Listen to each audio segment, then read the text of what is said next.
Member for Moreton. Thank you very much, Deputy Speaker.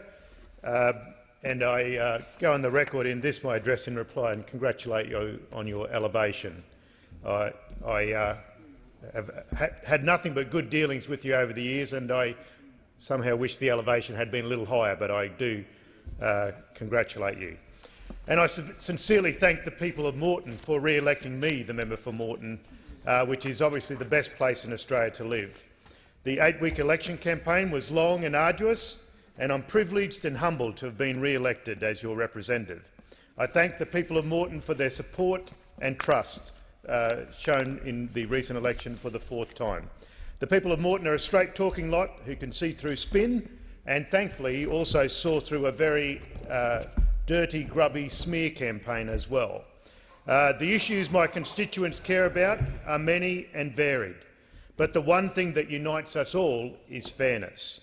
Fairness means families accessing education and health.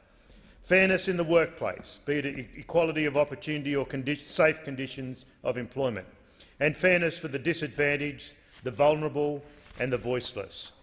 Moreton has been a marginal seat for over 30 years, and it remains a marginal seat, although I'm pleased to say the margin is a little larger after the recent election. So I'd firstly like to take this opportunity to thank some of my hard-working Moreton campaign team.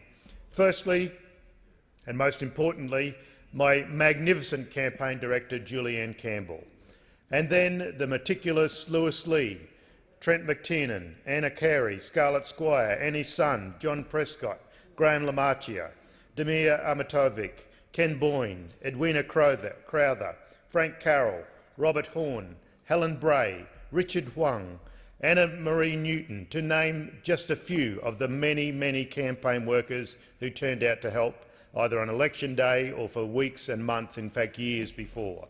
I especially appreciate them giving up their valuable family time and private time to speak to the people of Moreton, either on the telephone, door knocking or at community events. They made a positive contribution to the campaign, and I've received wonderful feedback from the conversations that they had, from so many people who were spoken to. I'd also like to thank my union, the Australian Manufacturing Workers Union, for their support shown throughout the campaign. Post-campaign, I'm excited that my work as a member for Moreton is well and truly underway. I've been out in the community listening to the concerns of people recently in Annerley and Tarragindi and supporting my constituents in any way they need me. The Liberal and National Party candidate for Moreton made some election promises during the campaign. The candidate promised that on the re-election of a coalition government, and that has occurred, that the LNP would provide $10 million for a new home of netball for Netball Queensland in the electorate of Moreton. Also that the LNP government would provide $30,000 to the Sunnybank RSL sub-branch for the installation of an Indian Heritage Memorial, an initiative of mine, and I'm looking forward to working with the Indian community leaders on this project. And I'm sure that the Prime Minister will come up with that money sooner rather than later. I've written to Prime Minister Turnbull on the 3rd of August asking for a timeframe in which these election commitments would be honoured. I have not received a response as yet, but I'm sure the cheque will be in the mail. I will continue to press Mr Turnbull on behalf of the people of Moreton to honour these recent election promises by the Liberal and National Party. I also sought in that same letter to Prime Minister Turnbull a response to my previous request sent to Prime Minister Abbott after the 2013 election. In the 2013 election campaign, the Liberal and National Party candidate promised that a coalition government would stage a Moreton Jobs Summit within 100 days of being elected. No such Jobs Summit has ever eventuated. I've again asked the Prime Minister to honour the Liberal and National Party's 2013 election promise to hold a Moreton Jobs Summit, as promised by the candidate in public. Sadly, after 3 years of a coalition government, a Moreton Jobs Summit is now more important, much more important. The current unemployment rate in Queensland is 6.1%, higher than the national figure of 5.7%, and the figures that came out today. The average national unemployment rate under the former Labor government was 5.1%. Despite the global financial crisis started started 8 years ago today, the collapse of Lehman Brothers. The Labor Party was able to steer the country through those horrible headwinds. The average national unemployment rate since the Abbott-Turnbull governments took office is 6%. There are around 40,000 more unemployed Australians since the Abbott-Turnbull government was elected. There are currently more than 700,000 unemployed Australians. Those figures are only part of the story.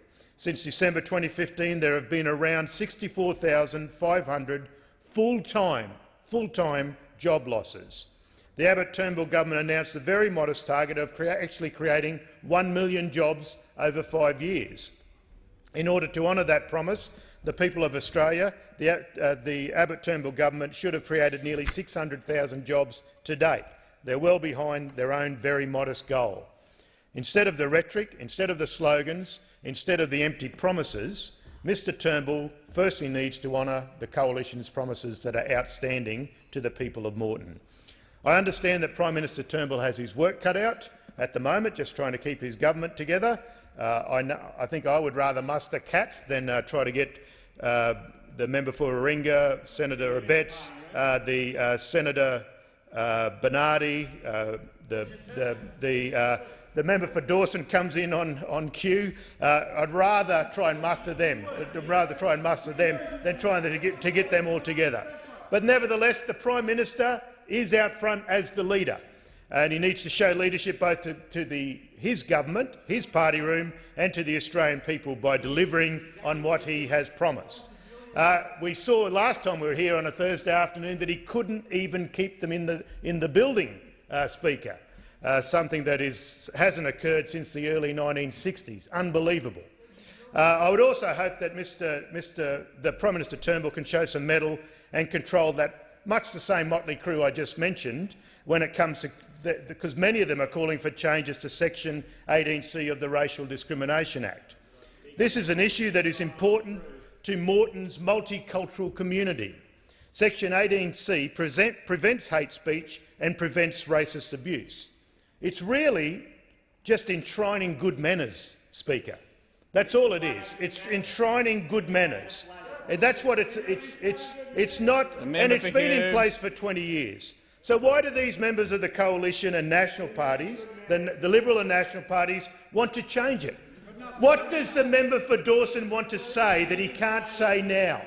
What does the member for Dawson want to say that he can't say under parliamentary privilege? How much do you want to offend somebody? And who do you want to offend? I'd ask the member for Dawson, through you, Mr Speaker.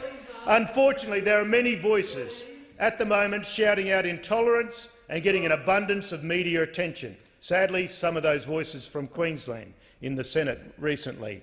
These voices are drowning out the voices that we need, voices of tolerance and cohesion, representing and recognising the modern Australia, not some skewed view of Australia that's set in 1952. We need to have a modern Australia that reaches out to Asia and recognises the fact that we're not only a country where people come from the United Kingdom. Community members in my electorate are so concerned that they're meeting to discuss how to respond to the rise of this intolerance in Australia. The rise of these voices in Parliament, the People's Parliament, is shocking and terrifying and will have implications in the schoolyards and in the homes in Moreton. I noted that there were 20 Liberal and National government backbenchers calling for changes to Section 18C who are prepared to sign off on it. Yet another test of the Prime Minister's authority within his own party room, where again he failed. The Prime Minister needs to step up and lead, not only in his government but also the country. He needs to be a leader and show how we can have a tolerant and cohesive society. That is not by simply saying that amendments to Section 18C are not a priority for this government. He needs to do more than that. He needs to draw the line on intolerance in his own, misnamed party, I would suggest. It's no longer